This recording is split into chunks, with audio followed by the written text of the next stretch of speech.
Very good morning dear friends. दोस्तों, आज मैं बात कर रहा हूँ ग्रीन गोल्ड, हरित सोना, हरा सोना के विषय में। दोस्तों, हरा सोना अपने आप में एक बहुत बड़ा बहुआयामी बहुउपयोगी ग्रीन गोल्ड है, जिसकी उपयोगिता को देखते हुए भारत सरकार ने एक मिशन की शुरुआत की है, जिसे नाम दिया गया नेशनल बैम्बू मिशन। जी हाँ, राष्ट्रीय बांस मिशन।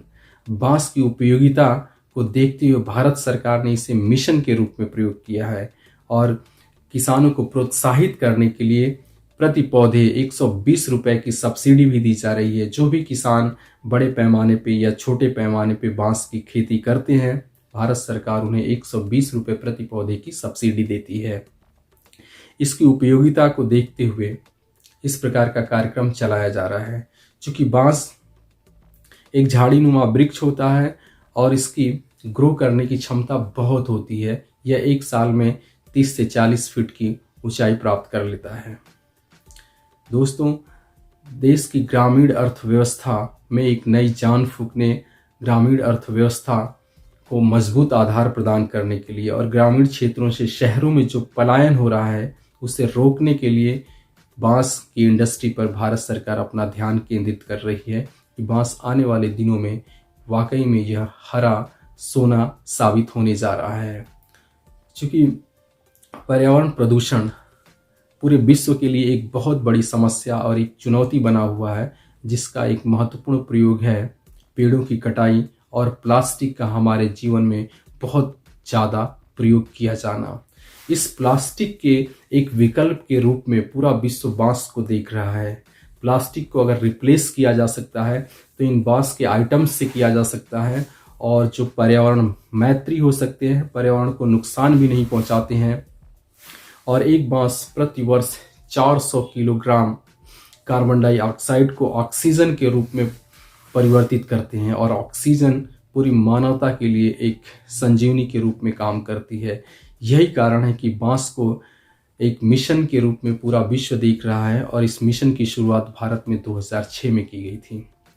बांस की अगर हम कॉमर्शियल दृष्टि से अगर हम देखें तो बांस अपने आप में एक बहुआयामी बहुउपयोगी वृक्ष है, जिसे हजारों प्रकार के, सैकड़ों प्रकार के प्रोडक्ट्स बनाए जाते हैं, और आने वाले दिनों में इसकी संभावनाएं और काफ़ी बढ़ने वाली है।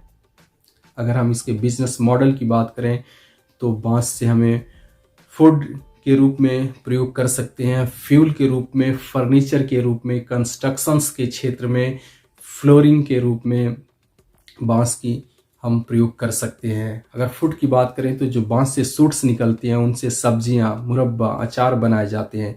कंस्ट्रक्शंस के क्षेत्र में फ्लोरिंग, फर्श, टाइल्स इत्यादि का निर्माण। प्लाईवुड फैक्ट्री का एक महत्वपूर्ण विकल्प बांस बनने जा रहा है। बांस से प्लाईवुड जैसे स्लैब्स का निर्माण किया जाने लगा है।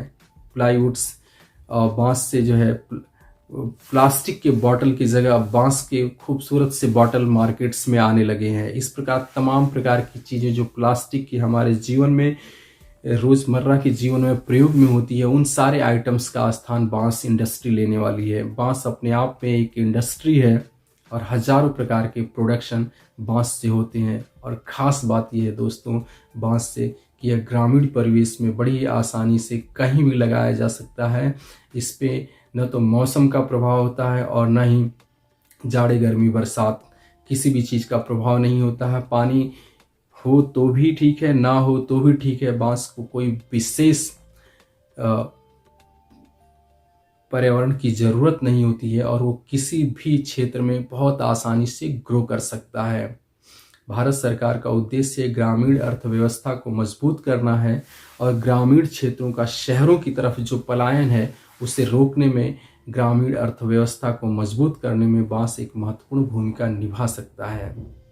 दोस्तों, पर्यावरण प्रदूषण पूरे विश्व के लिए एक बहुत बड़ी समस्या बना हुआ है, और कार्बन डाइऑक्साइड जो ग्लोबल वार्मिंग को बढ़ा रहा है उसमें एक महत्वपूर्ण अवयव के रूप में है। और बांस की खास बात यह है दोस्तों कि एक बांस प्रति वर्ष 400 किलोग्राम कार्बन डाइऑक्साइड को एब्जॉर्ब करके उन्हें ऑक्सीजन के रूप में तब्दील करता है।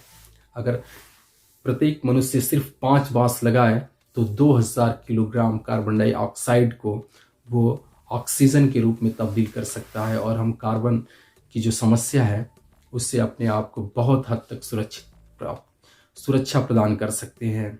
इसी प्रकार देखते हैं दोस्तों, पेड़ों के कटने से पर्यावरण का असंतुलन बहुत तेजी से होने लगा है, और पेड़ों के कटने का जो सिलसिला है वो हमारे जीवन में बहुत सारे ऐसे प्रोडक्ट हैं जिसका इस्तेमाल उन पेड़ों के बाई प्रोडक्ट से होता है। तो मजबूरी हमारी होती है उन पेड़ों को काटना, लेकिन अब सरकार इस पर ऐसी ही नीति का प्रयोग कर रही है कि आने वाले दिनों में बहुत कम से कम ना के बराबर पेड़ों की कटाई होगी, और उसके एकमात्र विकल्प के रूप में बांस को देखा जा रहा है। जितने भी प्रकार के पेड़ों से आइटम्स बनते हैं उन सारे ही आइटम्स का निर्माण अब बांस से किया जाएगा। इसीलिए नेशनल बैम्बू मिशन का प्रयोग किया गया है, और ये भारत के संपूर्ण क्षेत्रों में बांस की पैदावार की जा सकती है, इसकी क्रॉपिंग की जा सकती है। इसी को देखते हुए भारत सरकार ने एक महत्वपूर्ण कार्यक्रम की शुरुआत की है। बांस के अगर बिजनेस मॉडल की बात करें तो इसका बहुआयामी उपयोग है दोस्तों। इसे फूड के रूप में हम प्रयोग कर सकते हैं, जो नए सूट्स निकलते हैं वहाँ से हमें सब्जी के रूप में, मुरब्बे के रूप में, अचार के रूप में इसका प्रयोग किया जा सकता है। फ्यूल के रूप में बांस का हम प्रयोग कर सकते हैं। फर्नीचर के रूप में, फ्लोरिंग्स, प्लाईवुड में जैसे स्लैब्स बनते हैं, उसी प्रकार जो है बांस का फर्नीचर का निर्माण किया जाता है, टाइल्स बनता है, बांस से ही चारकोल का निर्माण किया जाता है, और इंटरक्रॉपिंग करके बड़े पैमाने पे पैसे कमाए जा सकते हैं। वैज्ञानिकों का मानना है कि 1 हेक्टेयर में बांस की खेती से 3 से 5 लाख रुपए तक बहुत ही आसानी से बनाए जा सकते हैं, और बांस की खेती के लिए न तो कोई विशेष प्रोटेक्शन की ज़रूरत है और न ही कोई विशेष देखभाल की ज़रूरत है। कहीं बंजर है ज़मीन, ऊसर है, रेगिस्तान है, नदी का किनारा हो, गांजर क्षेत्र हो, कहीं भी आप बांस को लगा दीजिए जहां आप केयर नहीं कर सकते हैं, और आपको वो साल में लाखों रुपए देने वाला है। और आने वाला दिन बांस का है, क्योंकि आने वाले दिनों में पेड़ों की कटाई पूरी तरह से बंद होगी और उसका आकार रूप जो है बांस लेने वाला है। इसीलिए इसे फ्यूचर गोल्ड और ग्रीन गोल्ड के नाम से जाना जाता है। दोस्तों, इसी के साथ मैं इस वीडियो को समाप्त करता हूँ। वीडियो अच्छी लगे तो प्लीज़ इसे लाइक, शेयर, सब्सक्राइब जरूर करना। Thank you very much.